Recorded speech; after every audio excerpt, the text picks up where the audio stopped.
I won't lie, loving you take time. This is my effing moment.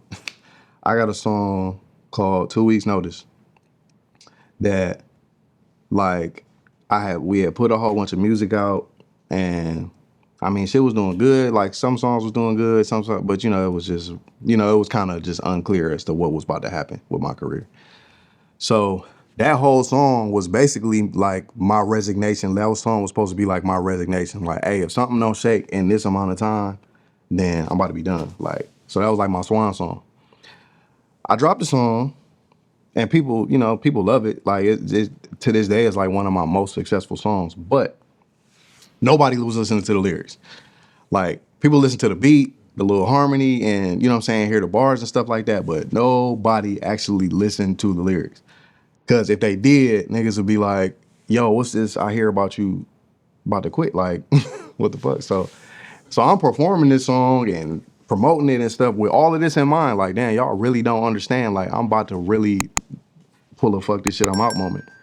I was performing at a festival, and I'm on stage and I'm spitting, I'm like rapping the song, and I get done with my set because I closed with that song. I get down off the stage, and somebody in the crowd came to me that was like a fan just around the city that I know, that was just like a huge fan, like a huge supporter.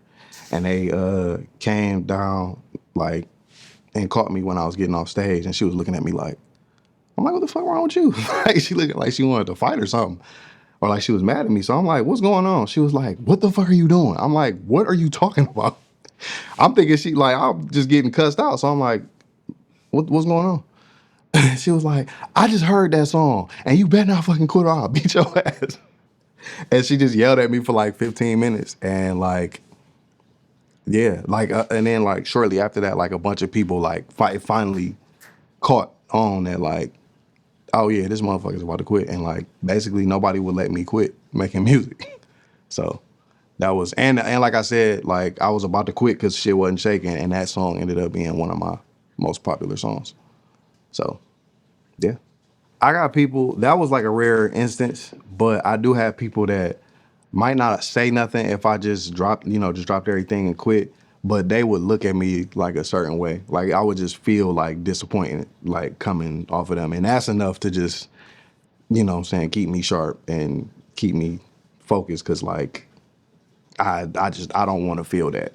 I don't want to feel like my homie Trav or my homie Nuke or my homie Gates, who also make music, and we all kind of in this shit together, and then I just decide like, all right, yeah, I'm done.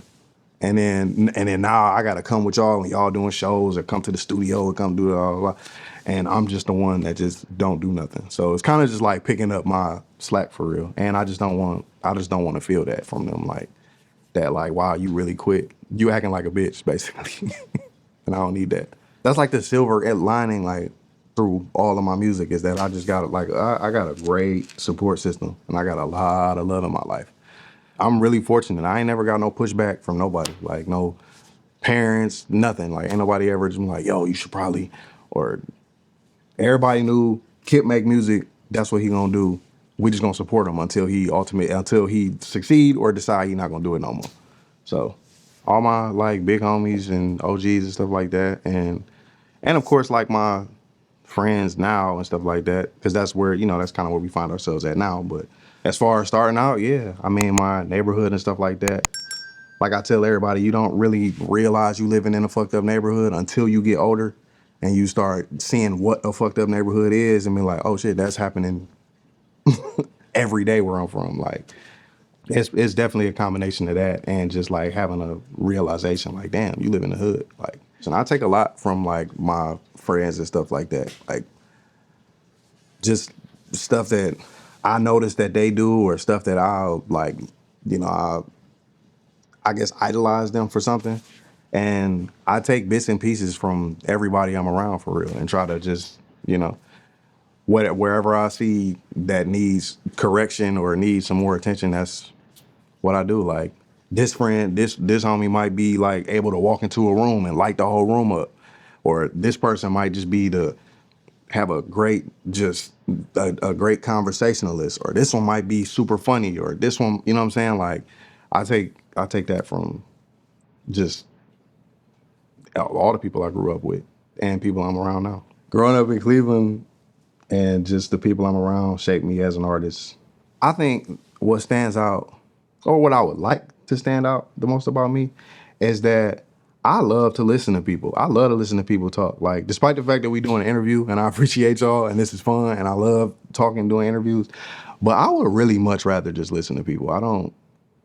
It's not that I don't have nothing to say, but I just really like, that's something that I like train myself on, like how to master listening, like how to master communication effectively more than anything. But it was like always very important to me that I like really listen to people, like really, really listen, to the point where like I know what to listen for. I know how to look at your face and see like what you really meant by something, or like, you know what I'm saying, body language and all that kind of shit. Like I know how to look at you and your personality and gauge how you might have handled a certain situation. Like when you explaining it to me, like if you tell me like, oh, I got into it with my homie about this and this.